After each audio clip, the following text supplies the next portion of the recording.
the top of it, I'm an entrepreneur. That's why we love each other with Jana. If you want a more official name, I'm a board member. So I actually operate with three different companies. Prime Ventures is my primary company. I call it my investment vehicle. Then I'm a minority shareholder in two factories, one in Russia and one in Bulgaria, that will be fin coating systems. And then half a year ago, I invested my money and time in a startup dealing with paintings, its platform. And now I'm expecting any moment Mark Zuckerberg to call me and to say, Peter, we need to talk because he wants to buy this startup for 2 billion. And I will say, no, this is really cheap. All right. That is the short story. Now, before we go into the key topic, please try to write into one single message in the chat. But here the key thing is in one message, okay? Just try to first write all the answers and then you copy paste them into one single message. What is that you do actually? Ayana maybe doesn't need to type, as I kind of know. What is that you do? What is your experience with teams, basically? Are you building one, or you are already part of one, or you will be building one in the future, and so on? The third question is like, what is your biggest challenge with leading a team or being in a team, right? What is that you think is difficult for you? What is that makes you uncomfortable, and so on? And then finally, we have 1 hour and 50 minutes from now. So what is that you actually hope to hear in this 1 hour and 50 minutes? Any particular question you would like to have answered?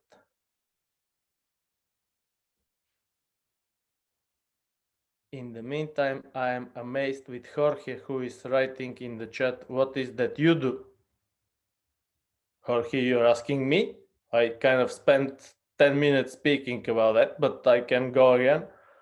Or was it that you just copy pasted? Yeah, I just copy pasted and misclicked. Yeah, so okay. now I'm doing it in another notepad. Everything But I'm good? curious now if you can, while we type away, if you can talk to more about what you do actually. As I said, I share my time between executive education, Mm-hmm. being a professor, and then being an entrepreneur. And I'm very happy with this kind of two different hats. It matches very well my character. Ara is asking, system that transforms waste into green energy biogas. Biggest challenge is to make all people work and motivate them. Question, what are the things a good leader needs? Yippee! All right. Ara, I will try to say something about that.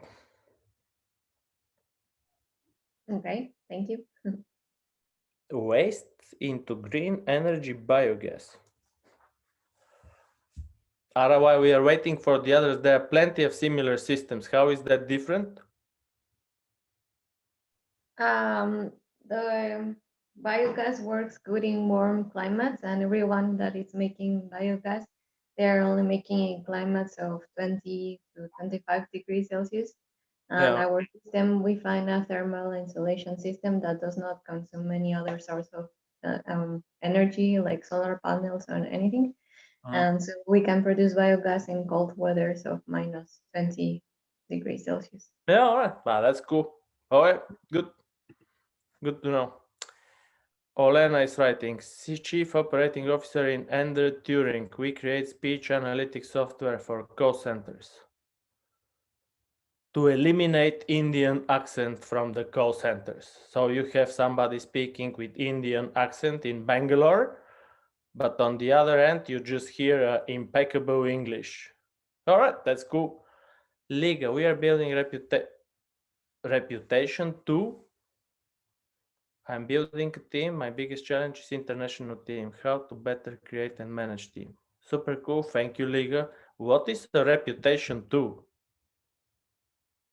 Like Peter has a actually, yeah, we are building reputation tools that are We are like focusing more on the bad news, negative information. Yeah, This all is right. like a tool for the banks and financial institutions. Currently, they are like Googling information and it's like manual work. We are like automating this All part. right. That's cool. Thank you. Now it's clear. All right. Yeah, when you say reputation too, I just wonder like, what is that? Kaisi is writing, I'm building a team which aims to develop a technology for producing milk proteins with yeast. The biggest challenge has been finding like-minded team members who have the topic close to their heart. About this session, how to make team work for long distances. Super cool. Thanks so much, Kaisa.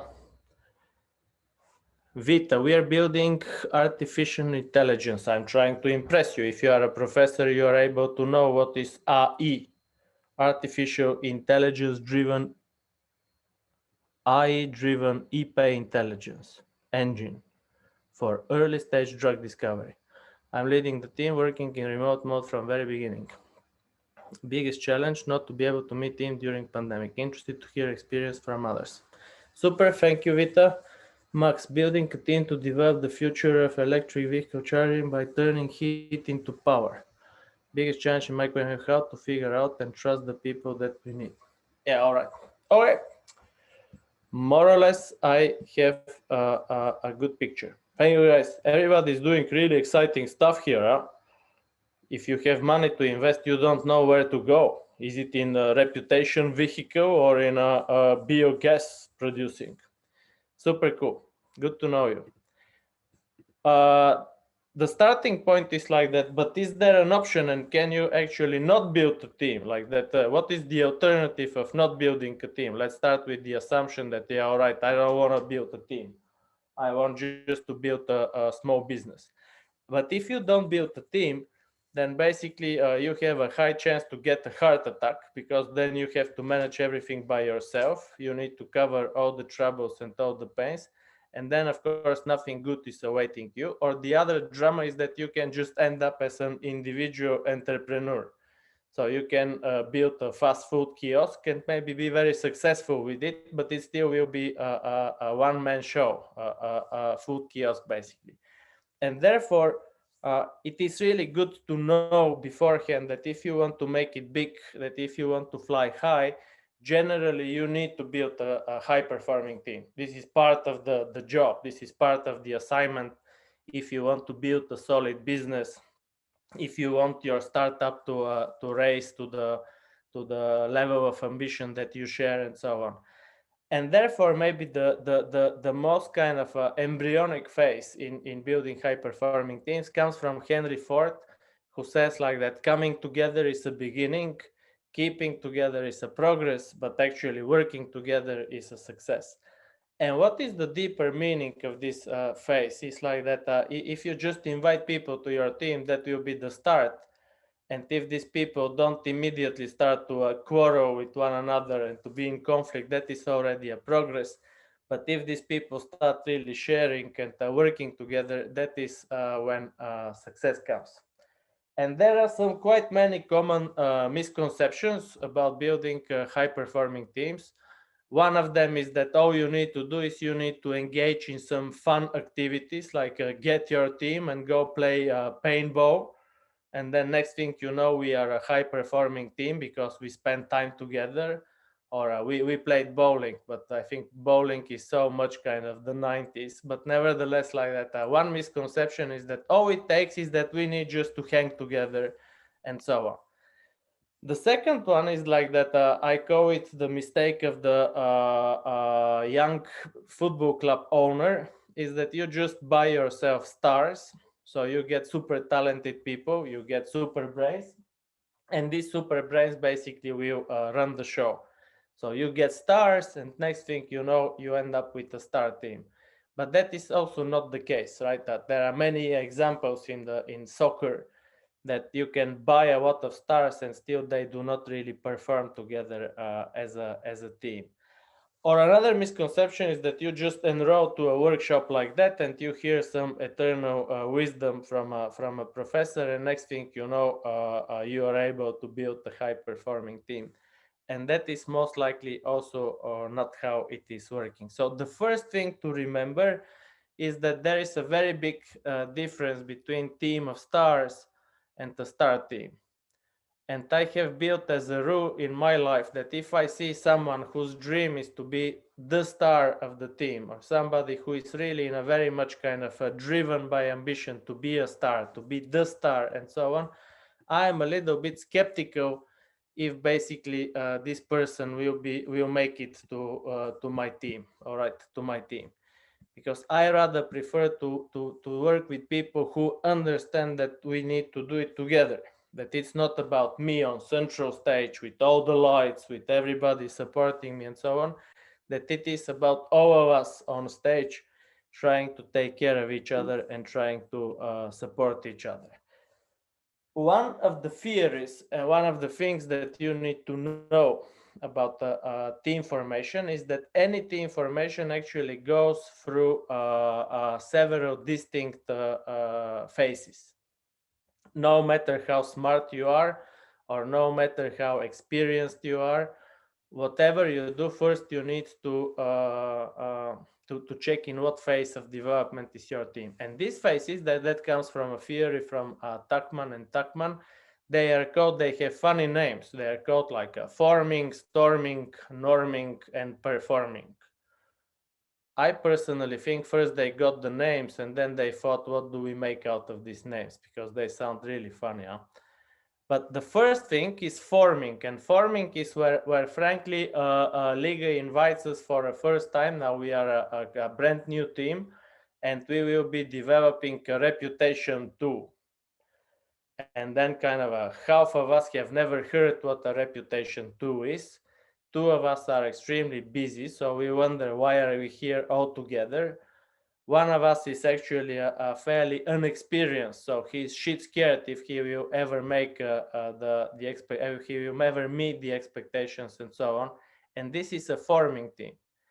And from leadership point of view, somebody said that his or her question is like how to lead a team. From leadership point of view, during forming, you need to focus on three things. The first is the team mission. Why is that this team exists? Okay, what is that you need to make together as a team? That the team has to understand and everybody has to feel it in their bones. Why do we exist as a team? Why do we come together? Basically, if you excuse me for 10 seconds.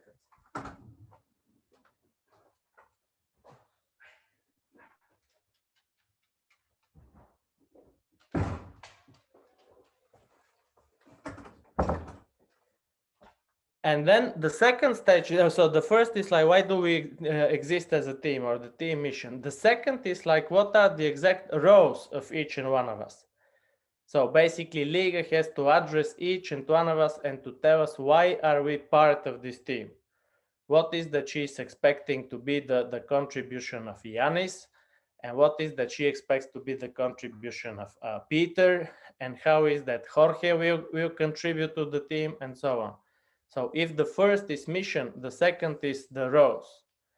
What is actually the contribution and of each and one of us? And the third thing that she needs to focus on this forming stage is that she needs to speak about processes. Here is how we do things here. Here is how often we will be meeting. Here is how we will be keeping the communication channels open. Here is how we are going to cooperate. So we need to have some processes, right? So you focus on first mission, roles, and processes. On the second stage, it's storming. And storming is like that when we basically slowly but surely, when we start showing our personalities. It appears that both Peter and Jorge, we like to take the microphone and we never give it back to anyone else in the team, right? In any team, there are people like that we like the voice of we like the sound of our voices, right?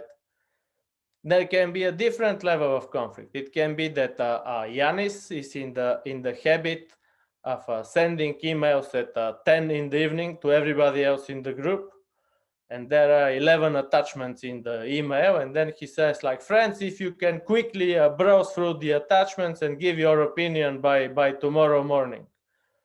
which eventually means that I need to spend the night browsing 11 attachments and not to sleep, because Yanis is very good in his timing with sending emails. We may have also conflicts because apparently when Liga says like that one of our key values is customer first, we may have very different understanding what exactly means customer first. Maybe for Liga it means we do everything possible to keep the customer, and for Peter it means like okay, I will not anymore say fuck you to the customers when I speak with them, right? For me this is kind of I will tell you second because you are first, and so on. And on this second stage, again the leader has a little bit different role. Here the leader is in need to remind all the time about the mission of the team, that you need to keep on reminding that we are not here to quarrel and to shine with our egos. We are here to accomplish a very concrete mission. The second is you need to try and a little bit adjust people to the roles, and we will be speaking about that in a moment. And finally, you need to turn yourself into the chief diplomat. You need to confront people, you need to speak privately with Jorge, with Peter, with Yanis, and so on. And you need to slowly but surely try to make this work together, okay? So here you change a little bit from the first stage, your leadership position. And then slowly but surely we go into norming. And norming is that basically Peter and Jorge understand that we need to give the microphone also to others. Yanis is now not sending his emails at 11 p.m. but at 8 p.m. A dramatic improvement over the first episode. So slowly but surely we need to know each other. We learn to know each other. We learn to support one another. And even more importantly, we learn to appreciate one another. That if originally my opinion of Jorge, I don't know you, so I just use you here as a punching, okay, so sorry for that.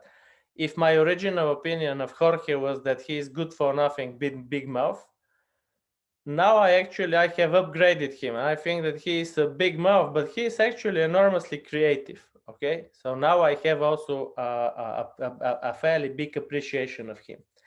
And with this, we become a performing team. But interestingly enough, if we are a performing team, from leadership point of view, now you have a different set of challenges. And your challenge now is that complacency. It's a bit tricky English word, complacency. It means that we feel like I'm too sexy for my body. We are so cool. We are such a fantastic team. We are super pooper duper. We don't even need to stand from the sofa. We do it. Just watch me on my phone. I can do the project and we are back. And in this situation, from leadership point of view, it's expected that you need actually to raise the challenge. You need to say, okay, people, if you are so relaxed and if we are so super cool, why are we making only millions, you suckers? Let's make billions, for Christ's sake. Or why is that? If we are so cool, why are we only famous in Estonia, which is, let me remind you, 1.28 million people altogether, a mighty market of immense proportions. So here is where you raise the level of ambition, or you may wish to invite new team members.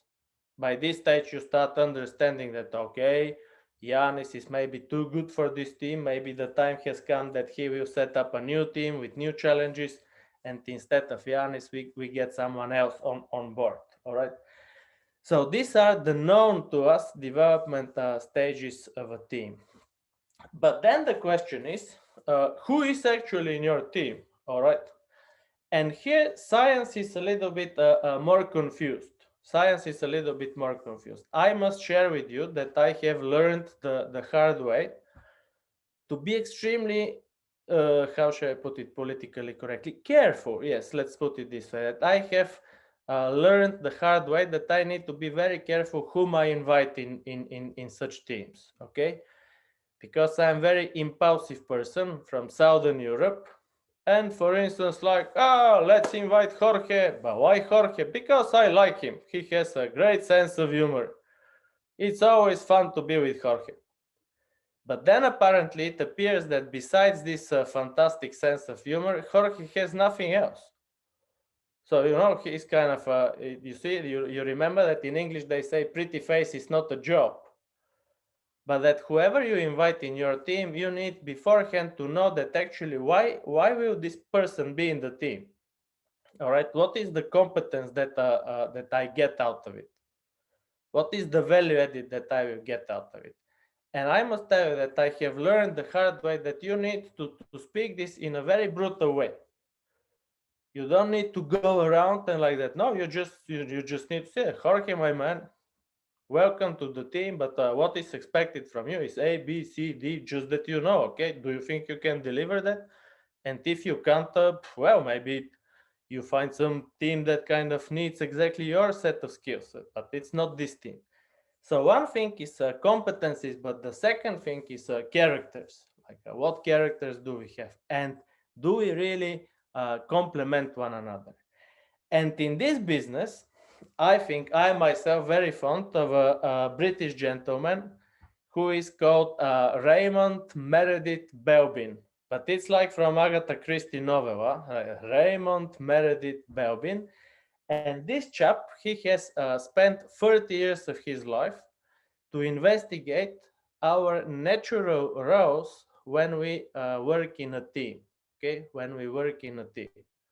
And there are quite few free online tests that you can check what is your Belbin role, all right? What is your Belbin role? And after all these years of research, Belbin came to 9 generic roles, and I will shortly describe the pluses and the minuses of each of them. But before I do that, I just wish to explain what exactly means natural tendency. Natural tendency is that if Liga is not making any additional extra effort, if he's just behaving based on her natural instincts, based on the way she has been raised, based on her culture, her mentality, her mindset, and so on, she will most likely behave in one or two of those roles, okay? That doesn't mean that she cannot be anyone else, but to be anyone else, she needs to put a considerable and conscious effort to be someone else. And most of us, if we don't do this effort, we actually play one or two roles. We are strong in these roles, and we are not very good in the other roles. And Belbin distinguishes between basically three types of people. Action-oriented, let's do. Then you have the thought-oriented. These are like, let's think. And then you have the people-oriented. Let's talk. As you can imagine by now, I'm in the third category, and my wife is making a lot of jokes about that by saying like, that's exactly you. No brains, no action, nothing, only talking, right?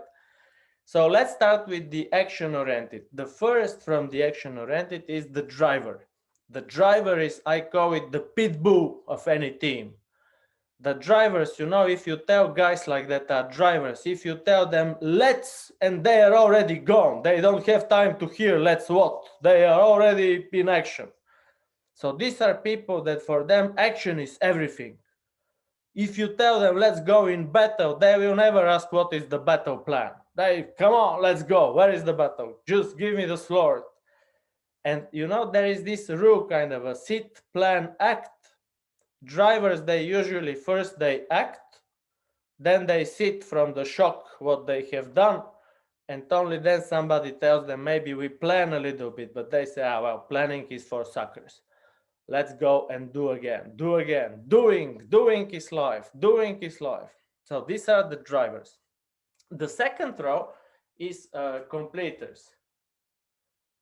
Now, Jorge, I have one very responsible task for you. I have invested yesterday in a brand new microphone. I have spent considerable amount of money, and they tell me that even if I go back from the computer, you still hear me quite well. You do? Amazing. Money can buy you anything these days. All right. So the second row of the action-oriented is the completers. The completers. And completers, these are the pedantical people, you know, the pedantical people. For them, everything is done only if it is done 100%. If it is done 98%, no, thank you, this is not done. And to tell you honestly, like the definite anti-hero of my Belbin row are the pedantical people. I really, I feel greatly uncomfortable in the presence of pedantical people. But I can even tell you a small, it's a true story. Like when we sell executive education from Stockholm School of Economics, one of our proposals is like 55 pages, easily. 55 pages in PowerPoint. And I'm sure that the HR, which is asking for this proposal, she gets like 5 proposals. So she gets 225 pages. And she never reads all of that, right? It will be humanly impossible. I have friends, a colleague in Helsinki, a lady, who absolutely seriously tells me, Peter, did you notice that on page 32 we say problems, but then on page 49 we say challenges? I think we need to decide, do we use problems or do we use challenges, and we need to unify the text. And I have this burning desire to tell her that, you know what, we can write motherfucker if you want, and nobody will pay attention. So these are the pedantical people, you know. But on the other hand, now that I had a great amount of fun with the pedantical people, the world will be a desert without pedantical people. Imagine a situation when you are boarding an airplane in a Riga airport. Like Max is boarding an airplane, and then suddenly he sees that it's not Airbus, it's not Boeing, it says Z112. And then Max is asking the stewardess, excuse me, what kind of a machine is this Z112? I say it's like Zashev, you know, this designer of airplanes, Zashev, Peter Zashev. And then Max says, but are these machines reliable? I say, very reliable, Max. They have 82% reliability. Actually, 4 out of 5 airplanes is safely landing wherever it is that it's flying. So only 1 out of 5 is going down. It's a very good rate, won't you say so, right? So again, you see very clearly that there are situations where you need pedantical people and situations where you don't. The third category from the action-oriented people is the executioners, people who execute very well. These are people who do systematically, thoroughly. Everything is done with good quality, with good pace, with very deep dive into the matter, with complete focus, and so on. But for these people, there always must be a process. For these people, they go from A to B. They do everything in a fantastic way. And once they go to B, they may be seeing C, but they will not move. They will start like, Houston, what do we do next? Houston, I need a visual. Houston, what is that is happening now? So they always need to have a process, you know, very good in what they do, but there always must be a process. Then we go to the second group, and then we have the thought-oriented. The thought-oriented. These are the thinkers, you know. So one of them is the innovator. And innovators is the only chap from all of us that can really invent completely new ideas. Completely new. The shortcoming of innovators is that very often these ideas, they may be not linked to our reality. So we are doing a biogas exercise, right? And then the innovator says something really interesting, and then we ask, but how is this related to biogas? And he said, but I've never said it's related. I just said it's an interesting idea, okay? So innovators, they're a little bit out in their own mind. The second one from the thought-oriented is the KGBist of the group. That's my label. This is the cold mind of the group, the analyst. This person is only about facts and figures. this person is the only one from the gang which will read the 11 attachments that Jorge has sent us at 11 o'clock in the evening, right? And the strengths of the analysts, they are that they everything is based on fact and reason, okay? So they will always have a very, very thoughtful opinion that is based on facts and figures. Their minuses are twofold. One, they are not easily agitated about pretty much anything. You know, you tell an analyst your best ever idea in your life, and then this analyst is keeping silent for like 30 minutes, and then he or she says like, no, this is not going to fly. You have less than 32% chances. And you wish to hug this person and to say thank you for the enthusiasm and the cheerful approach. And the second challenge they have is that they go very often in analysis paralysis. So the more data they analyze, the more they need. And let's say, for instance, Liga will be our analyst, and Peter and Jorge, we say, Liga, come on, let's move. Not yet, not yet. We need to analyze a little bit more. At Liga, let's move. Not yet, not yet. We need to think a little bit more. So it's not that easy. The third row from the thought-oriented people is the expert. And the expert is somebody who is who has a narrow expertise in his or her own field, but that's it. That's it.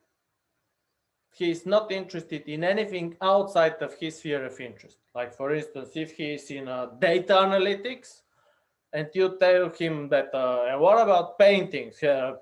Zero. I don't care about paintings at all. So they come to life only when you discuss data analytics, right? And then you have the people-oriented. So these are the socially gifted, let's put it this way. First among them is the chairperson, and the chairperson is, you know, he's perhaps the best, I would call it, orchestrator of people. He's the best conductor of people. He's the person that when we are discussing an idea, he will be the first to notice that Liga has her skeptical face. So she may be not very happy with it. He or she may notice that, look at that, Indrek is keeping silent for quite some time. So why is he not involved in the discussion? Let me involve him in the discussion. That Vita is making this move with her shoulder, which usually she makes when she is not entirely happy with. So he or she, the chairperson, is very observant. He's very observant, and he's very good in actually seeing the big picture. At coordinating people. Now you go, now you go, now it's your turn, now it's your turn, and so on. The possible shortcoming of chairpersons is that they can be also force for evil. They can be fairly manipulative, okay? Fairly manipulative, and so on. Then the second one is the explorer. That will be your faithful servant. And when I first read my description by Belbin, I thought I will board an airplane and kill him downtown London. Why? Because the first sentence in the Belbin description of explorers, it said, you don't have any original ideas. Belbin, you sucker. But then I must tell you that the more I read, the more it was clearly about me. So explorers are social, easygoing, easily befriending people, extremely observant, and very, very curious. And from then on, they do not really have their own ideas. They actually link the ideas of others. They link the ideas of others, okay? So what they will do is, like, I will take an original thought from Ryan, which I remember very well, and then I will check what is that Xenia thinks about this idea, and I will a little bit enrich it with Xenia's thinking. And then I will remember that Max is actually at the moment looking for some startup to join, and he seems to be very appropriate person for this adventure. And then we will have Jorge, who will give us the money. Jorge, I hope you don't mind. And this is all done because explorers are very, as I said, like social, active, observant, and smart, but smart not in a way that they innovate new things, smart in a way that they link existing combinations. The shortcoming of explorers, and I can sadly immediately recognize it in myself, is the moment it's time to do it, you don't find any of us on the battlefield. We are not into the doing business. We are into the talking business, impressing each other with fresh ideas, putting even more spectacular constellations of what can be done and how can be done and so on. But once it's time to do it, no, no, no, we have a back pain and suddenly we need to go back to our offices because it's not our time, right? And the final row of people-oriented team roles is the team player. And the team player is perhaps the most pleasurable bunch of any team. These are the most non-conflicting members of the team. It says on their kind of on their t-shirt, it says, "Don't shake the boat." They will never kind of go into a conflict, and that is exactly their big disadvantage. Why? Because imagine a situation where I am a team player, and actually, to the joy of my wife, not only I'm an explorer, my second row is a team player. I'm telling you, no brains and no action. So imagine that, and you don't imagine I'm a team player. So Liga tells me, "Peter, let's jump from the 6th floor." And remember, I hate conflicts. I say, "Liga, what a marvelous idea, that I really love it. Let's jump from the 6th floor." And then Jorge says, "Or perhaps we take the lift." And I say, "Jorge, I love it, man. I love it. I love this idea. Let's take the lift." But now Liga is pissed, right? Now Liga says, "Wait a moment. You just said, let's jump." Say, "Yeah, sure, but let's jump." And now Jorge is pissed. He said, "But wait a moment. You just said like that, let's take the lift." And then what I say like, "But why don't we jump with the lift?" You know, I try basically to keep everybody happy. And for that reason, many people who are team players, they are sometimes despised because you start thinking that, do you have any principles? Do you stand for anything basically? Like when we discuss an idea and Liga says, "Let's build the two this way." I say, "Wonderful idea, Liga." And then Jorge, "Or maybe we build it that way." "A wonderful idea, Jorge." And then the two of you ask me, "And what way you want to build it?" It goes anyway. I love it anyway. I don't mind, right? And then people think that, wait a moment, what kind of an animal you are, right? So as you can see, each of those rows comes with pluses and with minuses. And now that you had the patience to listen to all this description, now comes the beef from Belbin. What is that? How is that you can use Belbin theory? You use it in 3 different ways, and all of them, if you ask me, are very useful. So according to Belbin, that is the first, I hope, lesson that you get out of Belbin. According to Belbin, any ideal team has either one coordinator or one driver. Now pay attention to the words "one" and "or." If you have 2 drivers in the team, that's like having 2 pit bulls in the same room. The moment they are not terribly busy, they start having unhealthy interest in one another. But if you have also 2 coordinators, that's also not very nice. That is how me, my mom, and my sister, we live in 3 different countries, how we try to coordinate our summer holidays. Everybody basically tries to coordinate the other 2, completely ignoring their wishes and desires. All right. So you need to have one coordinator or one driver. You need to have one innovator, and you need to have one analyst in the Belbin IDEO team. Everybody else is warmly welcome to this celebration of life. But for the team to be harmonious, you need to have one who will throw a new idea, that's the innovator. One who will be the code brain of the group, who will calculate all the chances, and you need one who will either be the nuclear power bow of action, or will be the one coordinator who will coordinate others to move on. All right. And this brings me to the second wisdom that I hope you will remember from Belbin. And what happens if we don't have those?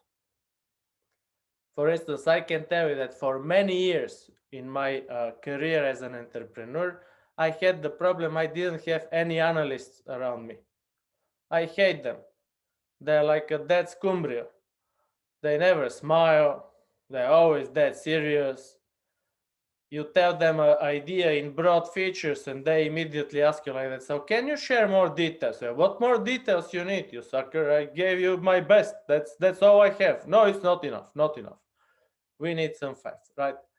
So the second wisdom is that when you observe your existing team, you can just ask yourselves, but wait a moment, guys, if we don't have any driver, if we don't have any people of action, isn't there a risk that we will be eternally sitting on the sofas and discussing the beauty of the future reputation too that will never come because we will never stand up from the sofa to do it? We will be only discussing on one side, on another side, and so on.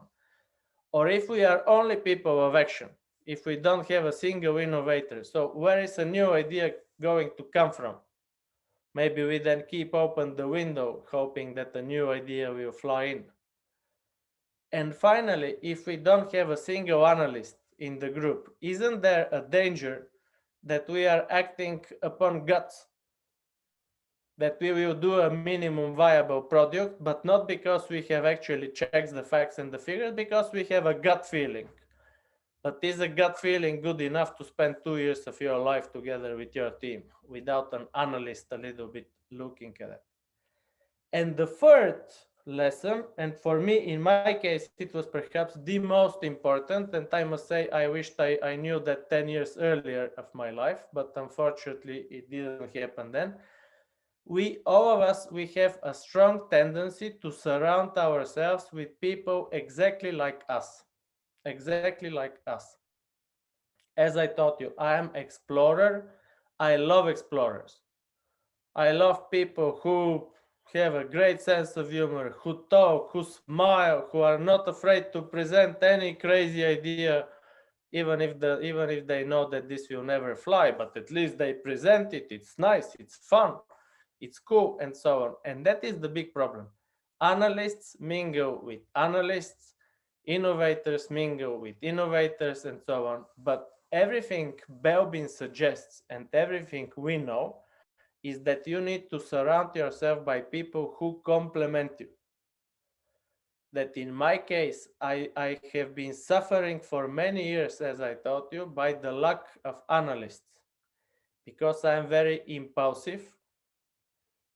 And now if I listen to Liga's reputation too for 20 minutes, half an hour later, let's set up a company. How much money shall I put in it? Jesus, let's start. Oh man, this is so cool, and so on. And I have been, for historical reasons, I needed an analyst who will tell me, Petruccio, honey, you will invest in this startup 2,000 hours of your personal life. You will invest 20,000 euros, and the chances are that you will get 876 euros minus taxes in exchange for these 2,000 hours and 20,000 euros. So I really need an analyst to a little bit keep me grounded. And I also, in my case, I really need executioners. I myself as a character, is very difficult to focus on anything for more than 2 hours. As a result, I'm not very systematic and not very thorough. And for many of us, when you build your team, the idea is that we need to build teams, I repeat, teams in which we basically that we basically need to surround ourselves with people who complement us. To the very extent I hate pedantical people. We need a pedant. Otherwise, we will not put rocket in space. You know, if you ask Peter to build a rocket, the moment we launch the rocket, after 25 seconds, the astronauts will say, we ran out of fuel. And then Liga will look at me and she will say that, Peter, what's going on? I say, well, you said put the rocket in the air. It's in the air. What do you want else? And she said, but they will die. I said, I don't know who will die, but you said, let's put rocket in the air. It's in the air, technically. So I think more or less I finished my job here. Thank you for the music. I will go now, right? So you need, again, and that is how basically you use Belbin's rows. And then we go to your possible role as team captains, okay? Team captains. And I think that actually in high performing teams, most of the players, they should be ready tomorrow to be a team captain, okay? To be a team captain. And this comes from a book that I really recommend for those of you who are into team building. Comes from a book. It got the Financial Times Best Book of the Year award some 3 years ago, I think. And the book is called Captain's Class. Captain's Class. And the guy has extremely original approach. You know, I think that the approach is fantastic. So he tried to identify 14 all-time best sports teams.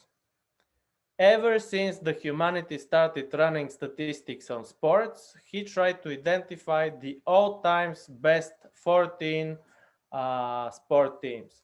But he was very vigorous, so he will ignore any sports which is kind of played only in southern Peru, and he will ignore any team that was good only for 1 or 2 seasons. So it had to be like, and at the end he ends up with 14 all-time best sports teams. And then he's analyzing what was actually typical, what were the common patterns that the captains of these teams they had in common. Okay, what is that we can say about these 14 persons that they had in common to as a team captain? Okay, as a team captain. And here is what he comes to the following conclusions. So from team captain, the first thing, and now you can measure yourself against this, is the first is like that you need to be persistent and relentless. And that is basically that don't give up too easily. That if now I'm speculating, and Liga, sorry, you're just one box here on my screen, so that's why I quote you so often here. I will move to somebody else. But imagine we go to Swedbank. We are trying to sell our brand new reputational tool, and Swedbank tells us like, "Fuck you, idiots! This is not interesting for us. So go burn in hell." Okay. So there are 2 ways to react to this. One is like that you are all the way down. Jesus, we are going to die. So Swedbank was one of our best chances. And they said, no. What are we going to do? Peter, didn't you say we will jump from the 6th floor? Let's jump. Let's put an end to this misery and so on. Or you can just say that, yeah, all right, that was a very good experience. Now we know that it's going to be a little bit more difficult to that. So in these respects, good team captains, they're like a zombie, you know, you try and again and again and again and again, and no difficulty is killing you down. No difficulty is killing you down. And in this respect, it's interesting to remember that there are 2 types of people, and I am afraid I'm not in the right group here, but there are 2 types of people in terms of our mindsets. There are people who are actually positively challenged by difficulties, and there are people who easily give up. And this is, for instance, my tragedy with mathematics.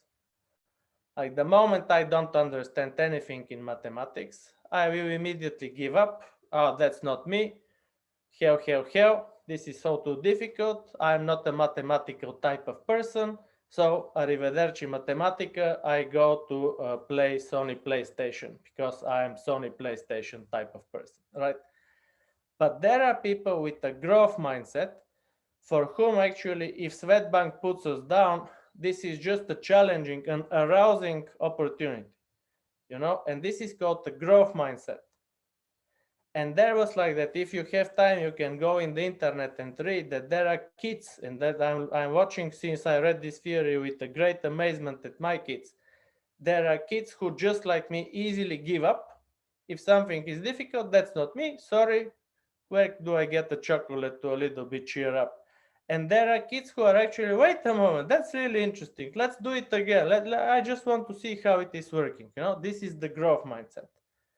And once you have a growth mindset, you become persistent and relentless. You are not easily scared by ups and not by downs and challenges. You are just the opposite. You are agitated that let's try again, let's push harder this time and next time. The second quality of these team captains is that a desire to win. And to tell you honestly, here I just want to bring also the cross-cultural aspect. That in Scandinavia, in my native Finland, I spent 30 years of my life in Finland. In Finland, we are not very good at that. And I can give you a very funny example. Like we went to see, you know, fencing, like fencing. So we went for a kids competition in fencing. And there were like a Finnish mother and a Russian mother. And their kids were fencing against one another. And then the Finnish mother was all the time shouting, good, good, very good, bravo, bravo, very good, very good. And then the Russian mother was shouting in Russian, kill him, not in the legs, in the body, kill him. So you see, there is a whole level of different competitive desire to win. But if you are a team captain, and if you build a startup, and if we are to do shit together, we are here to win, right? We are not here just because we wonder what to do. It's cold outside, so let's go inside, have coffee and do nothing. We are here to win. And this attitude must be radiated from the captain every single day, every week. That whatever we do it because we want to win. Because I want, remember, Mark Zuckerberg to call me and to say, Peter, can you meet me on Friday? As you can imagine, this is my dream. And then I say, no, sorry, I'm busy on Friday. How about next week, Tuesday? Right? But you really need to have this competitive desire to win. And we have a common friend with Jana. But is Jana with us still? I wonder. Jana, you're with us? No. So we have a common friend with Jana, who is a business angel. And he says this in a very illustrative way. We were joking about my venture with the paintings. And he says that, but this is done by you and you are a lazy rat. You don't have a competitive desire to win. This is not your only chance in life. This is kind of a pure after work hobby. And to some extent, he is right. Of course, I will never throw up my professorship because you see, I'm now in paintings. But to some extent, he is right. And that is what people want to see, that you have a captain who is hungry for success, who is ready to do everything that it takes to go to the end. The third thing, and that is perhaps the most difficult thing from a team captain, is that it's not about you. It's not about you. It's actually not about, are you the biggest star? Are you the one who invented the original idea? The founding father of the company who just noticed that reputational tools are missing and so on. That the third thing is that you are ready to do a thankless job. That you genuinely wish to support everybody in your team. That it's not the other way around, that you expect each and one of them to all the time support you and to work for you because you see, I have invented the idea and so on. But just the other way around, that you are ready to do what many people will say that we are not going to do it. You know, we had a very hilarious example, I will a little bit exaggerate it to give it a bit more color, but still it was quite hilarious. Like we signed a contract with the cleaning company for our Helsinki office. And apparently in this cleaning contract, it was not written that the towels in the kitchen, not in the toilet, the towels in the kitchen, they will be washed. And the cleaning company, in a very pedantic Finnish way, they said that the towels in the kitchen are not part of the contract, so they will not wash them. And here we are, 24 people sitting in a room and discussing, so what do we do? And as you can imagine, nobody wanted to wash the towels. I thought the day I agreed to become a professor here was not because I will do the kitchen towels in my washing machine and so on. And at the end, to my surprise, our boss, with a very cheerful and calm voice, said, "Well, if nobody wants to do that, I'll do it. No worries. I will take them every weekend and wash them." So this is, I think, a great leadership example. That as a team leader, as a team captain, you are expected also to do a lot of thankless job. A lot of things that are not prestigious, that are not nice, that nobody wants them, that nobody will later say, Jesus, look at this Peter on a white horse with a sword, with the wind blowing in my hair and so on. No, you really need to do a lot of unpleasant stuff in order to support your team. Because you care for the win of the team and not for your appearance in general. Next comes to communicate in a very low and practical and democratic manner. I must tell you, actually, I hate people who use very sophisticated words, because 90% of the time they're just trying to raise their value on the market. Bless you, Liga. For instance, I can tell you, when you sit in a board, I don't know if you have been sitting in a board meeting, but when you sit in a board meeting, especially in Finland, it's hilarious because everybody needs to have like a dead serious face. And the general rule is that the less you talk, the smarter you look. So it becomes a competition of silence, like everybody is keeping a poker face and saying nothing. And then from time to time, there will be a wise ass who will say something like, because if you think of it, the paradigm is changing, right? Now, he's betting that very few people know what is actually paradigm. So when you say something so sophisticated like that, everybody will say that, Jesus, he's so smart, huh? So same goes here, that good team captains, they are really communicating in a low-key fashion, and usually, now pay attention, they speak WAST. They speak WAST. So if you have a team, and in this team everybody is kind of only you're speaking and everybody else is trying not to fall asleep, that's a very bad sign, actually, if you ask me. And then we go to the fifth one, and the fifth is really interesting. Like that. The fifth one is that in high-performing teams, these team captains, they built a culture where basically Peter and Jorge, we don't need to talk to one another. We go see an investor, and the moment this investor is asking a difficult question, we just look at one another, and we don't need to speak. We know each other so well that we know what needs to be done now. And this is already the level of personal chemistry and the level of unitedness that you have built in a team. This is where you need to spend time together. We need to know each other. I need to know that when Jorge makes this kind of a look, this is when he is at utmost distress, or when he's really angry, and so on.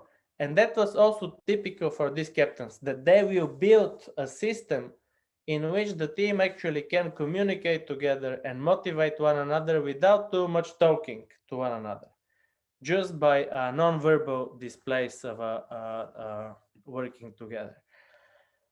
And then we go to your ability to stand up for your convictions. And again, remember, like the challenge for team players, that they are always don't shake the boat. Here is a little bit of the opposite. Here is a little bit that if Liga is unhappy with us as a team, if she thinks that we are not doing what we were supposed to do, she should have the guts to stand up and say, but that's not fine. I don't like it. But she needs, of course, to have the arguments,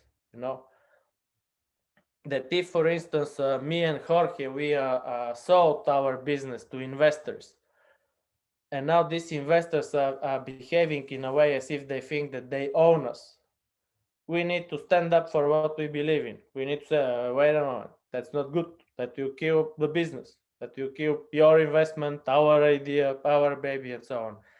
And it's easy to speak about that in a training session in Zoom. It's very difficult to do that in real life, when you have a lot of money and interest and so on, all engaged on the road. And the final one is that a good team captain needs to be in total control of your emotions,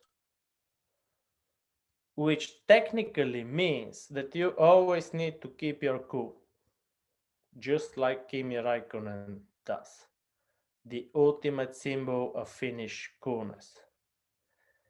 But here is where I want to share with you a small story about one very unpleasant moment in Finnish sporting history, and what were the implications from this moment. So you see that in Finland, as you can imagine, perhaps we are really hooked on hockey. Okay, hockey is the national kind of a game, and for us in Finland, the biggest kind of a do we championship title or not? And I think the year was 2003, if I'm correct. In 2003, you hear me, guys? In 2003, Finland was playing Sweden at the final. Pay attention, Finland was leading 5-1. 5-1. 5 Finland, 1 Sweden. I have myself personally put a bottle of champagne in the freezer because it was obvious which way the wind is blowing, and we were about to become champions for a second time against Sweden. End result, 6 Sweden, 5 Finland. I stopped watching hockey ever since. Otherwise, I'll get heart attack. But now pay attention. So right after the game, Finns are very practical people, and in Finland there was a very big investigation, a research, okay? Why? How can you melt down from 5-1 to 6-5? And Finland discovered two very important items which I want to share with you, and which are very important and relevant in terms of our discussion today about high-performing teams. The first is that when Sweden plays hockey, the Swedish faces, they never show nervousness. Even if the Swedes are down 5-1, all their faces are showing that that's exactly the plan, honey.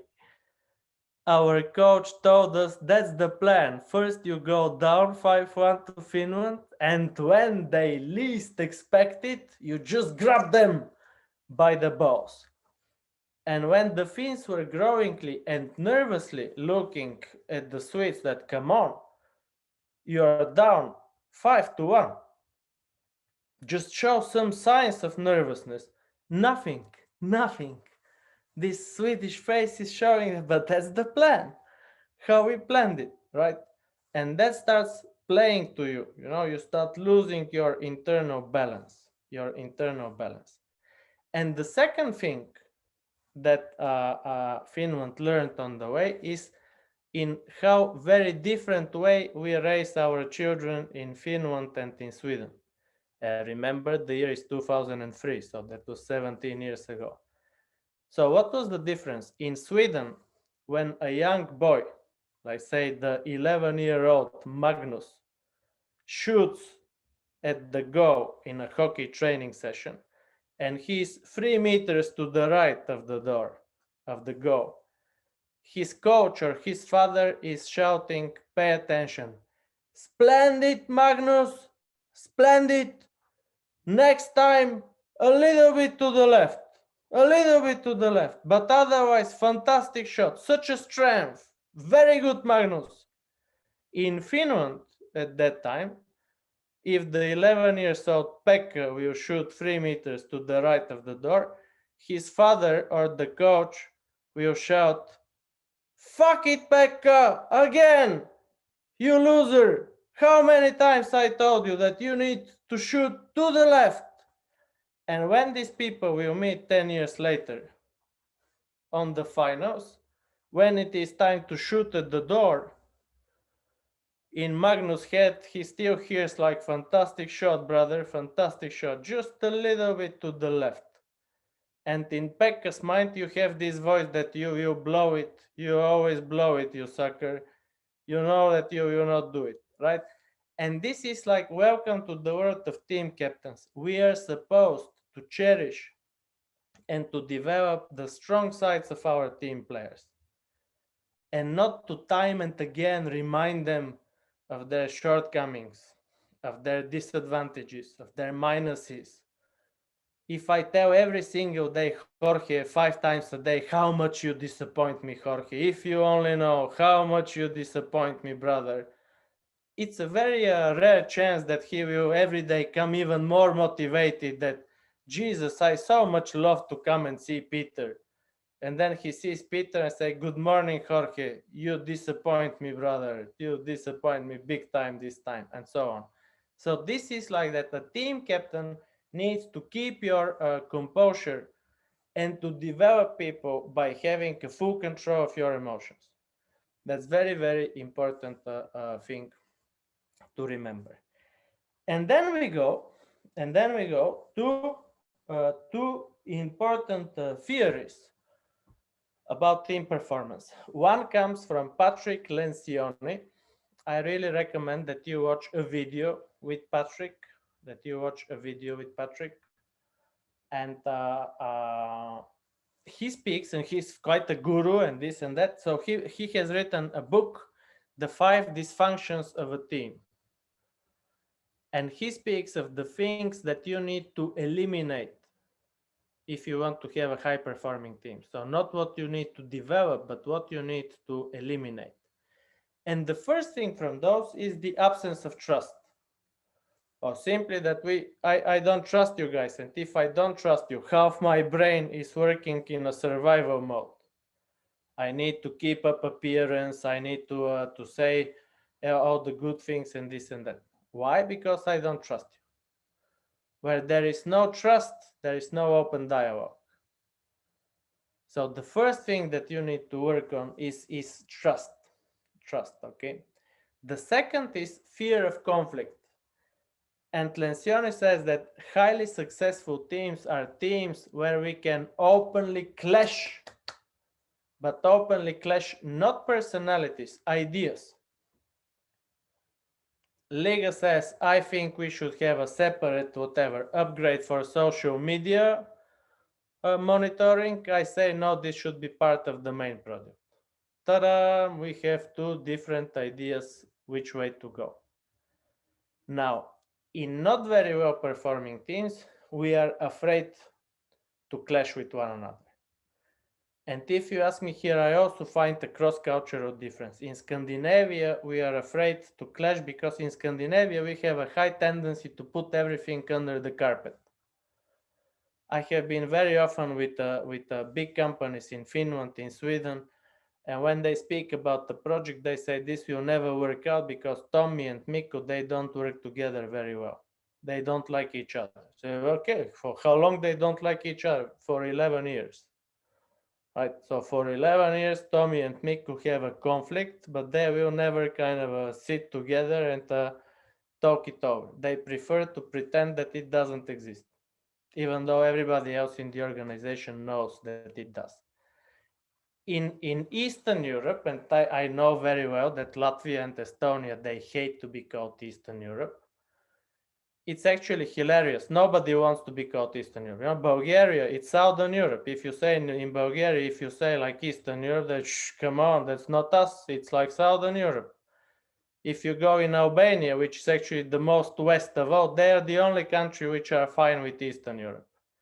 In the Baltic states, you say the Baltic states. In Estonia, Estonians prefer if you say the Nordic states. The Baltics is already with some suspicious flavor. But for me, actually, the Baltic states are fairly Eastern Europe. And in Eastern Europe, we have a little bit different challenge with our fear of conflict. We very quickly degrade it to personalities. Remember, originally there was a challenge that Liga thinks it should be an upgrade. I think it should be part of the main problem, the main product. Then we start kind of clashing, and literally 4 minutes later, we are already in personalities. I hate you from day one you joined this company, I say. And then Liga says, I hate you even earlier. I hate you since the moment I saw your CV, I already hated you, right? And that is not good. That is not good. So again, I repeat, generally, the idea is that we are clashing over ideas. We are not questioning each other professional integrity. We are not pointing to each other characters. I must tell that I'm very good in irritating people. I imitate their faces. Nothing pisses off others when you clash with them if you try to imitate their faces. And they think that you find them little and funny. That's a fantastically bad thing to do, right? Fantastically bad thing to do. So the second thing you eliminate is this fear of conflict.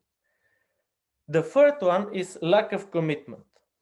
And what is lack of commitment? Lack of commitment is when we all sit and we all agree with principle that something needs to be done, but we are not going to do it ourselves. Like Jorge says, I think we need to improve our presence in social media. And everybody, it's a very good idea, Jorge. I love it. You're so right, Jorge. It's absolutely, it's like nowadays, if you're not in social media, you're never, of course, we need to. And then we do nothing.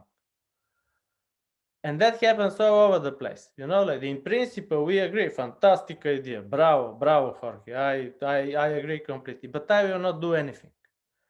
I will not do anything. I will not commit to doing anything. The fourth one is avoidance of accountability. And I want to be clear that this is when we have a certain understanding of our level of perfection in this team. And here is where, for instance, our team leader, Yanis, he needs to be confrontational. That if I am not delivering my part, what I have committed to do, if he allows me to sleep, then he's sending a message to the entire team that it's okay, that's okay, that's okay, that's okay. Look at that, he's giving slack to Peter, so that means he's giving slack to everybody. No, we need to keep each other accountable. And I must tell that if I compare how Finland operates compared to Estonia or Latvia and so on, that the beauty of Finland is that whoever says I'll do it by Friday, you don't need to take 11 more brain cells to think, is he really going to do it by Friday or not? That's basically consider it done. Because we are more or less, in general, really accountable for what we do. And then finally, it's inattention to results. Inattention to results. So here is basically that everybody is doing his part,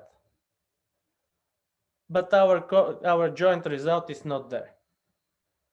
So for instance, 1.5 years later, we still don't have a reputational tool. And Liga is asking all of us that, chaps, what's up, man? It's not ready. So I don't know, Liga. I don't know about the others. My part, user interface, I have done all my KPIs. Everything you asked for is done. Liga looks at Jorge, says, Jorge, what's up, man? We don't have the tool. Jorge says, from point of view of coding, everything I have promised is done. Liga is looking at the finance, but people, that am I the only one who sees that there is no tool? Finance said that financially, everything we've promised is done. So everybody has kept his kind of a part of the carpet, but still we don't have the result. Now, if you write to me in the chat from all these 5 dysfunctions of a team, which is the one that you experienced more often? In the chat.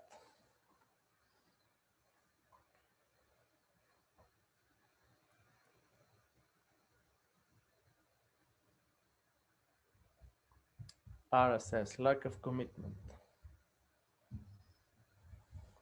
Avoidance of accountability, says Max.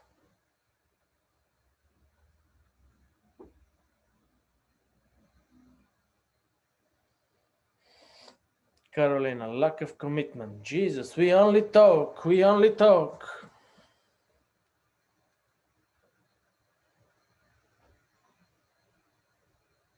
Waiting for some more. Jorge, inattention to results. Liga, real action. Absence of trust, says Asso.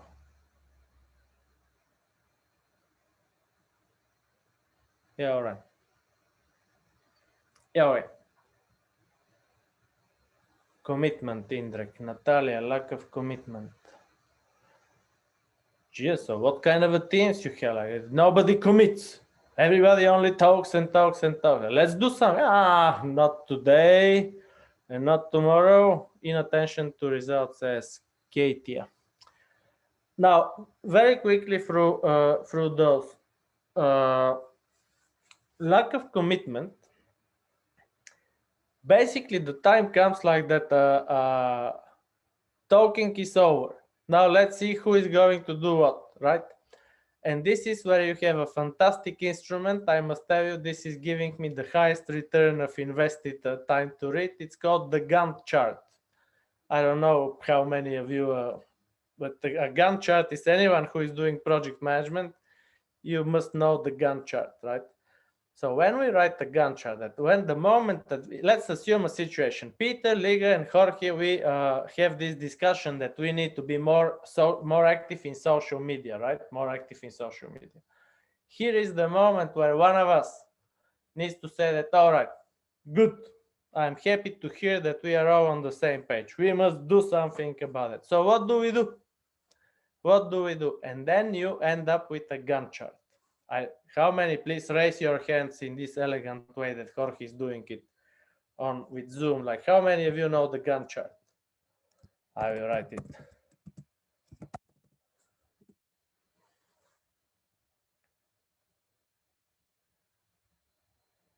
Now I'm trying to read your poker faces. A Gantt chart. Katia says, I know it. Yeah, all right. But the moment you have a Gantt chart, and in this Gantt chart it says Liga promises to write 1 blog every 3rd month. So in the Gantt chart we write March Liga blog, June Liga blog, September Liga blog. Now we have actions, and now we have who is responsible for that, and now we have deadlines. So it will happen in March, it will be Liga, and it will be a blog. All right. And then Jorge said, we say for instance like that, Jorge will set up by February a Twitter account. And we put like February, Jorge, Twitter. But then Houston, we have a problem. Who will write in this Twitter account? And then we say like Yanis, every 2nd week, 1 minimum Twitter in Twitter. Now you have a plan. Now you have committed to actually do something. Now, it's only logical that most of us, I don't want to be a part of a Gantt chart, because if I only promise Liga that I will support Liga from the bottom of my bottomless heart, our social media effort, then it's easy actually to do nothing. She will ask me like, and what have you done? I say, I have supported it from the bottom of my heart, Liga. I was supporting it day and night. I will very often actually go to bed and my wife will tell me that you look nervous, honey. I said, that's because I am careful to support Liga's social media effort, right? But if you have a Gantt chart, you have a concrete plan, all right? And then we have kind of this inattention to results. And this, to me at least, we don't have time for more, but to me at least, that boils to what is the team mission. The team mission is not to drink coffee. The team mission is not to fight for a budget. The team mission is not to impress the neighbors. The team mission is to create, how was it, reputational tool. That's it. And how do we know that we have created one? Here are our clear indicators, right? Our clear indicators. And then we go to another very kind of widely established framework of high-performing teams. This one comes from Google. And they spent, I think they spent almost 7 years or more, 8 years in a project called Project Aristoteles. And they tried to figure out, so just the opposite of Lencioni. So if Lencioni speaks, what is that you need first to eliminate? Then actually Google is asking, what is that you need to build in order to see a high-performing team? And the first one is that psychological safety. Psychological safety. And what is a psychological safety? Psychological safety for me personally is that if I work in Liga's team, I can be myself. I don't need to play a theater. I want to be very open about my strengths, my weaknesses, what is that I do best, what is that I don't do it best. I want to ask the most stupid questions without the risk that Liga will say, Jesus, Jesus, Jesus, and do we pay you money for these stupid questions? How can you be so idiotic? If she says something like that, that is not psychological pressure. If I throw an idea and she makes this say, really?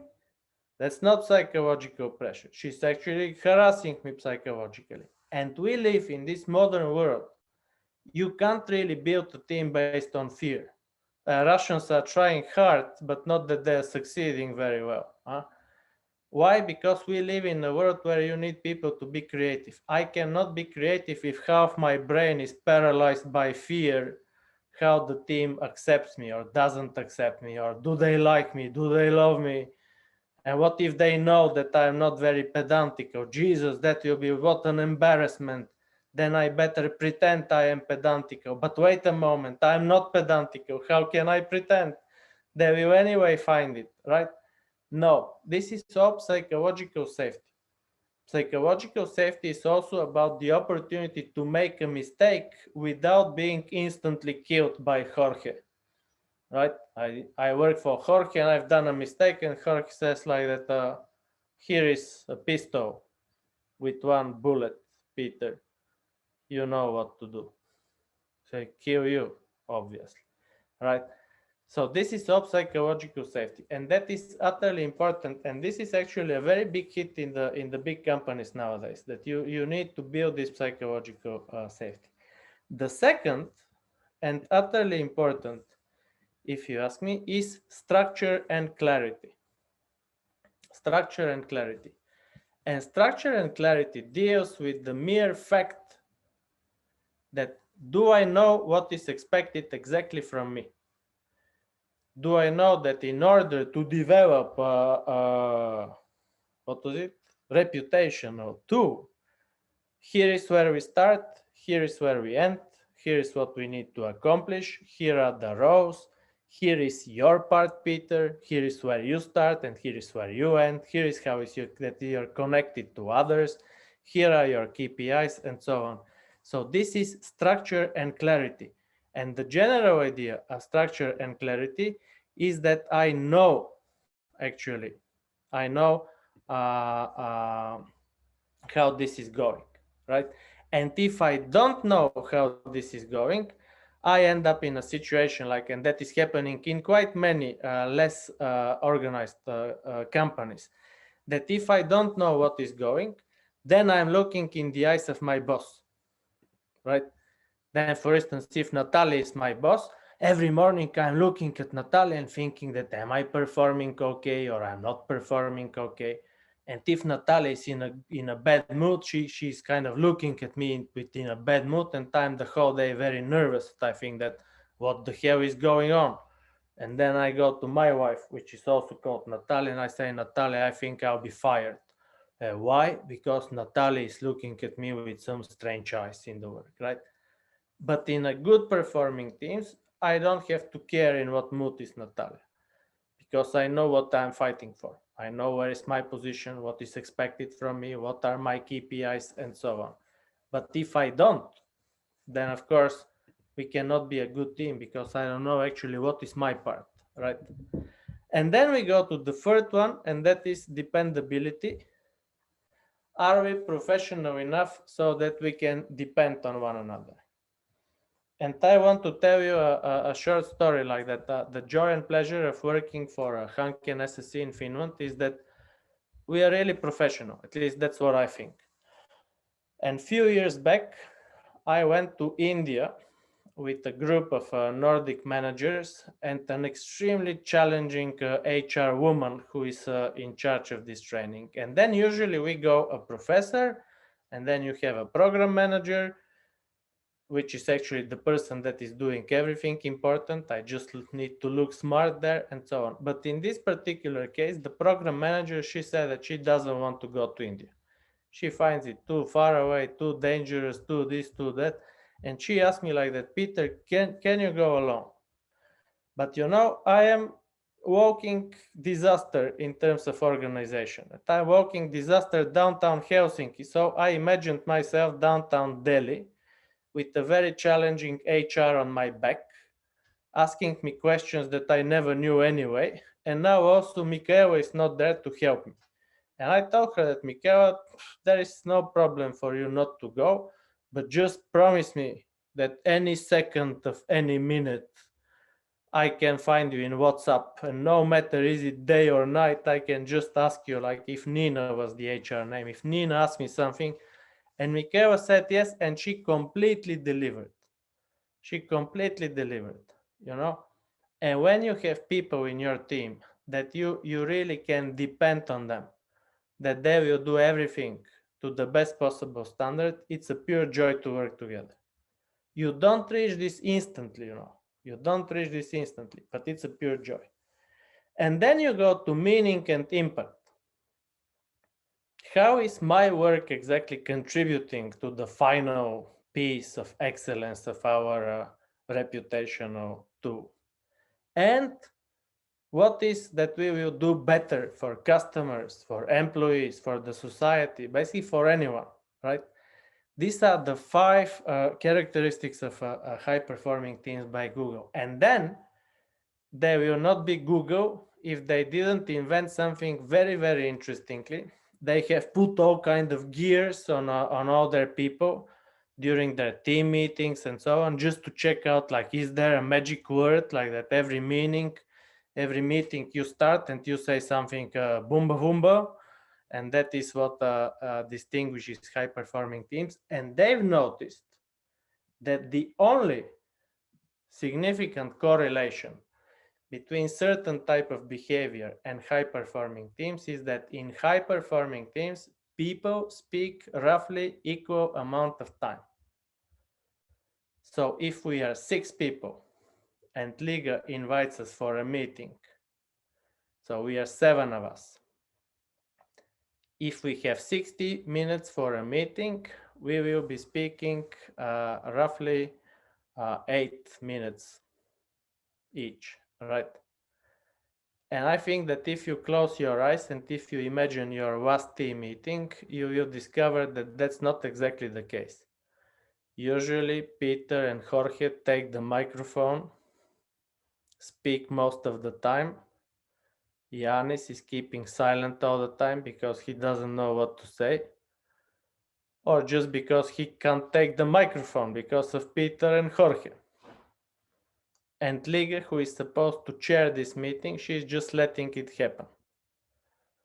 And now with Zoom, somebody asked like that things are becoming even more challenging. It's becoming a nightmare. We are 21 people in a meeting, only 2 are talking, and the others are just looking at the screen and thinking, if I die, Shall I fall to the left or to the right, I wonder, right? So that is one very important part that you have to think. Back to the chat. If you think from Google Teams, what is that is your poison? What is that is making it difficult for you from those 5?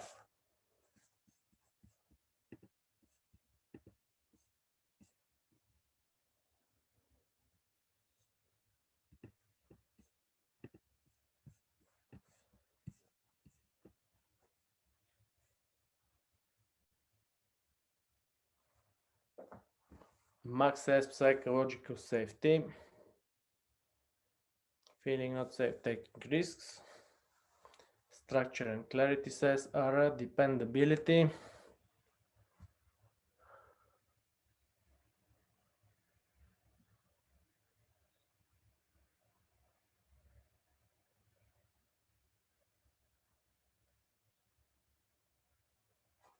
Yeah, right.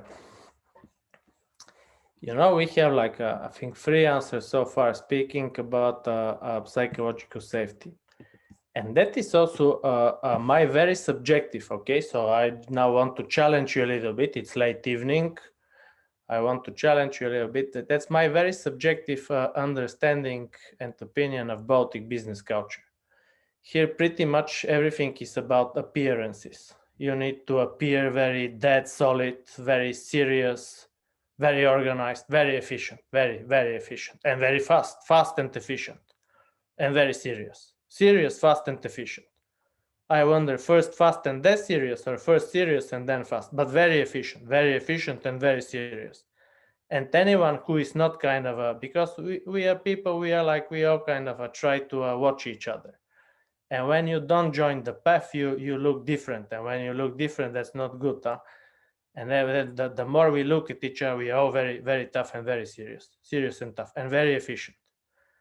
And when I look at how we drive cars in Tallinn, that's exactly what you see on the streets of Tallinn.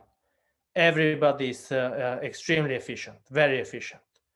Everybody is ready to change lanes like 55 times in 60 seconds because this will bring you to point B 2.5 seconds before the rest.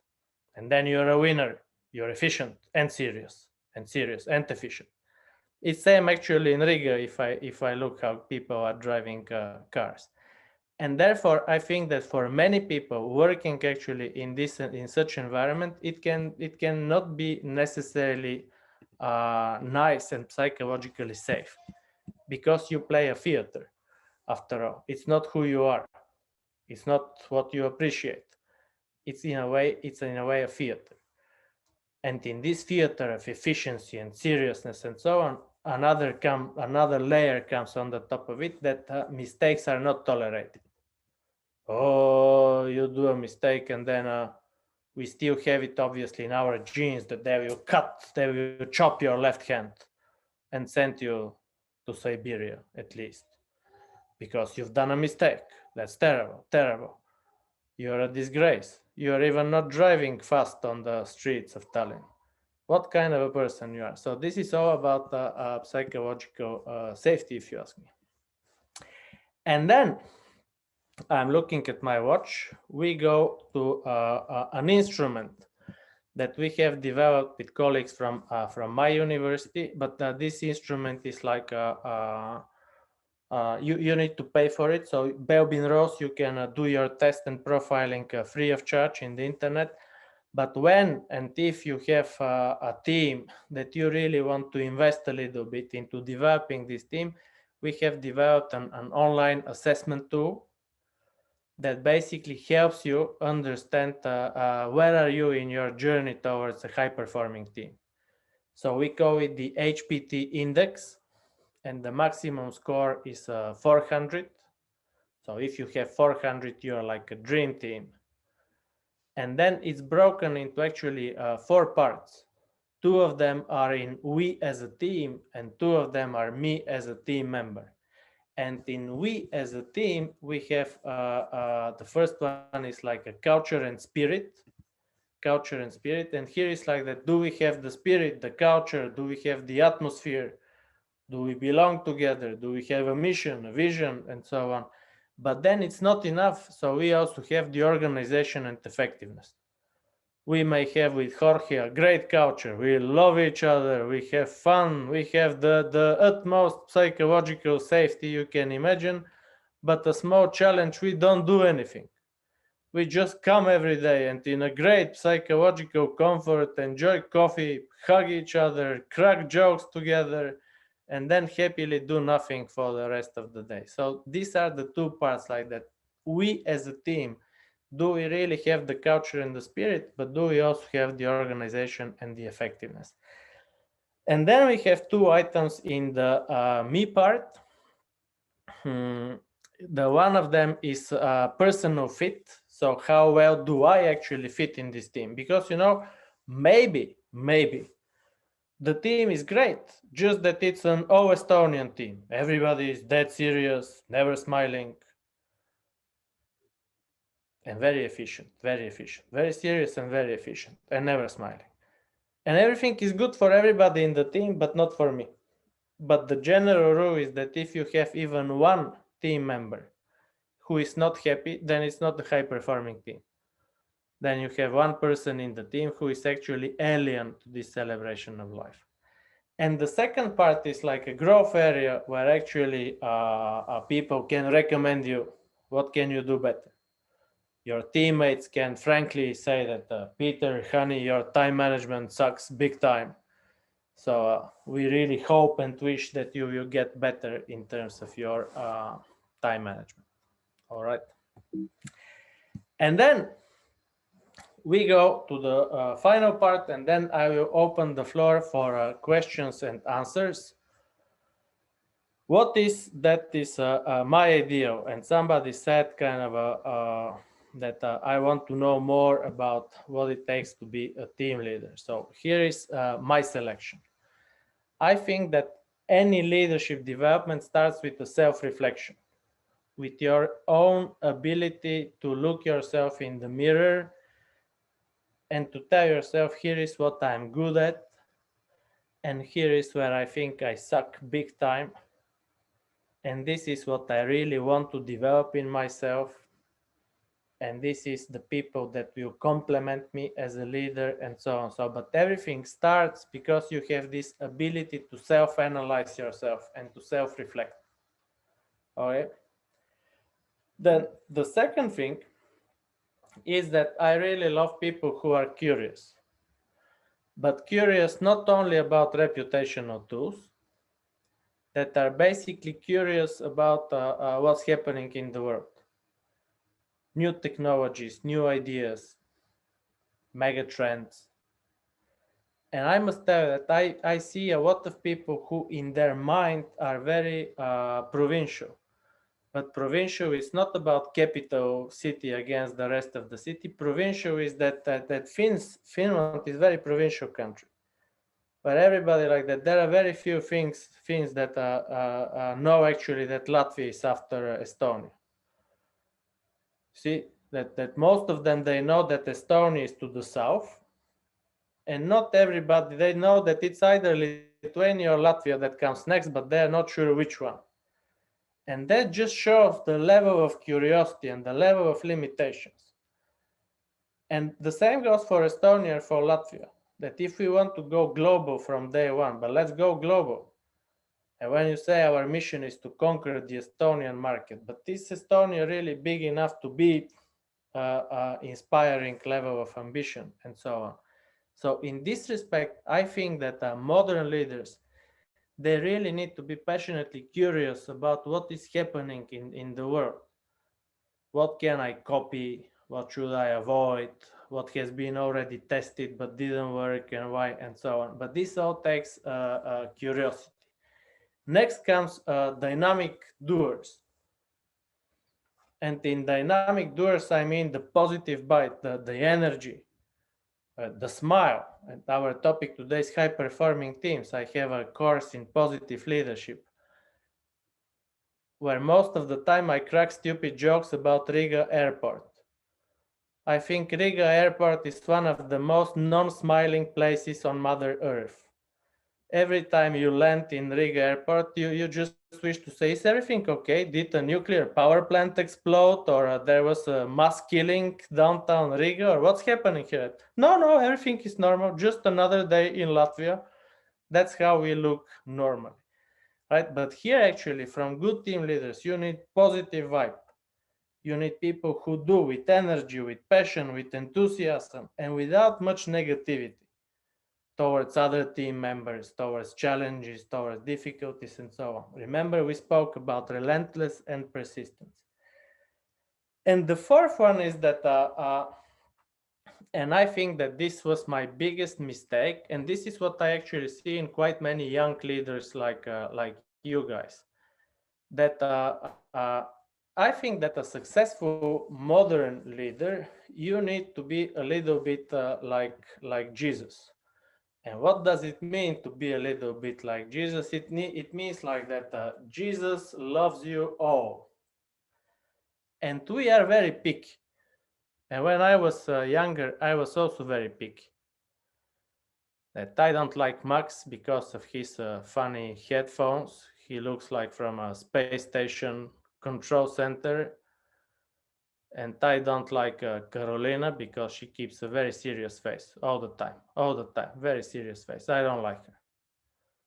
And I don't like Natalia either. I think she's too young and too beautiful. Who she thinks she is, right? And I don't like Liga either. Reputational too, for Christ's sake. What is this? That there are people dying from hunger, reputational too. And Tasso also. I don't like him. Too serious. Too serious.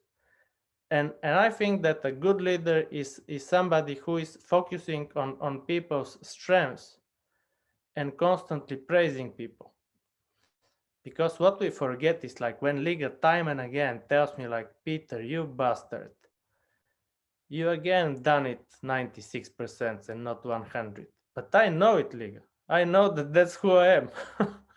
You don't need to remind me every single day that I suck in this. Yes. So instead of reminding me every single day what I suck at, just try to use me where I will shine. If I'm good with people, use me with people. If I'm good as a pedantical person, use me to build a rocket.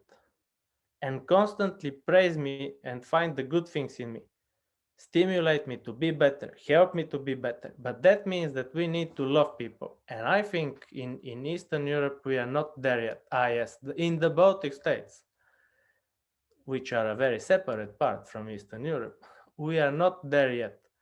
I don't think that we really love each other. We are still a fairly low trust societies where Liga is constantly expecting the worst from Peter, and Peter is also constantly expecting the worst from Liga. And when we hear the concept of psychological safety, both of us we shout, with Liga? Psychological safety? She can kill me on any day. But you worked together 11 years, how can she kill you? I don't know. You never know with Liga. One day she smiles, then she kills you, right? So that ideal leaders in this time of the world history is supposed to love other people, to believe in them, to develop them, and so on. And that is what I think many of us are missing. And finally, I finish with my most favorite quote in this business. And as I told you, as you can imagine, I've been in the executive education for like 16 years now. There are many quotes about leadership, but this is the one that I really love best.